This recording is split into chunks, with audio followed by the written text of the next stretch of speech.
નમસ્કાર મિત્રો, મારી યુટ્યુબ ચેનલમાં ફરી એકવાર આપનું હૃદયપૂર્વક સ્વાગત છે। આજનો ટોપિક છે મિત્રો કે હોળી સુધી તમે આ ત્રણ વસ્તુ ખાવાની રાખશો તો શરદી, કફ અને ઉધરસ ત્રણેય વસ્તુ કોઈ પણ પ્રકારની દવા લીધા વગર મટી જશે। જી હા મિત્રો, આયુર્વેદની અંદર ચરક ઋષિ ચરક સંહિતામાં અને ભાગવત ઋષિ અષ્ટાંગ હૃદય નામના ગ્રંથની અંદર આ ત્રણ વસ્તુ હોળી સુધી ખાવાનું ખૂબ મહત્વ આપેલું છે।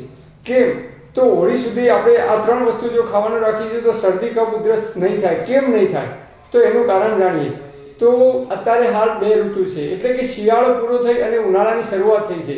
એટલે બંને ઋતુનું જ્યારે મિલન થાય છે ત્યારે અનેક પ્રકારની બીમારીઓ આપણા શરીરની અંદર આવે છે અને અત્યારે હાલ વાયરલથી થતા રોગ પણ ખૂબ જોવા મળે છે અને નાના બાળકોની અંદર કફ અને ઉધરસ જેવી બીમારી જોવા મળે છે। અત્યારે તમે જુઓ તો સવારે વહેલા 4 કે 5 વાગે આપણને ઠંડીનું વાતાવરણ લાગે છે, દિવસે પંખો કરવો પડે છે એટલે કે ગરમી લાગે છે, રાત્રે ઉઠીને સૂવું પડે છે, મતલબ કે રાત્રે પણ ઠંડીનું વાતાવરણ છે। એટલે ઠંડી અને ગરમી બે ઋતુ ભેગી થાય છે।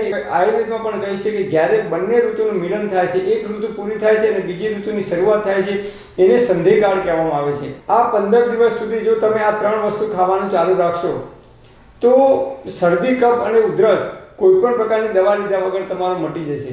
તો કઈ કઈ વસ્તુ છે? નંબર 1, પહેલી વસ્તુ છે તો ખજૂર। જી હા મિત્રો, અત્યારે બજારની અંદર તમે જુઓ તો હોળી આવે એટલે ખજૂરના ઢગલા આપણને જોવા મળે છે, મતલબ કે ખજૂર બજારની અંદર વેચાવા લાગે છે। તો આપણે દરરોજની 3 પેસી ખજૂર ખાવાની છે। દિવસમાં 3 પેસી ઓછામાં ઓછી દરરોજ જો ખજૂર ખાવાનું રાખશો તો વિટામિન B12 ની કમી નહીં આવે, કેલ્શિયમની કમી નહીં આવે અને એટલે કે જે લોકોને લોહીની ઉણપ આવે છે અને ખજૂરની અંદર આયર્ન એટલે લોહ તત્વ ભરપૂર છે, તો જે લોકોને લોહીની ઉણપ હોય છે કે લોહીની અંદર ટકાવારી ઘટી જાય છે એમને ક્યારેય લોહીની ઉણપ નહીં આવે। અને એટલા માટે હોળી આવે ત્યાં સુધી આપણા શાસ્ત્રોની અંદર પણ કહેલું છે કે આપણે હોળી સુધી ખજૂર ખાવી જોઈએ। તો પહેલી વસ્તુ છે દરરોજ 3 પેસી ખજૂર ખૂબ ચાવીને ખાઈ જવાનું। તો હાથ પગમાં કળતર નહીં થાય, શરીરમાં થાક નહીં લાગે, શરીરમાં અશક્તિ નહીં આવે અને અશક્તિના લીધે શરીરમાં કળતર થતી છે તો એ પણ તમારી દૂર થઈ જશે। અને બીજી વસ્તુ છે ધાણી। જી હા મિત્રો, ધાણી આપણે ઝાડની ધાણી જ ખાવાની છે। અત્યારે હાલ લોકો મકાઈની ધાણી ઉપર વળ્યા છે, તો મકાઈની ધાણી આપણે ખાવાની નથી, કારણ કે મકાઈની ધાણી છે એ કફ વર્ધક છે। અને ત્રીજો નંબર છે ચણા। ચણા પણ આપણે કયા ખાવાના છે? તો સાદા ચણા નથી ખાવાના, પણ હળદર અને મીઠામાં શેકેલા જે ચણા આવે છે, હળદર અને મીઠાવાળા જે ચણા આવે છે એ જ ચણા આપણે ખાવાના છે।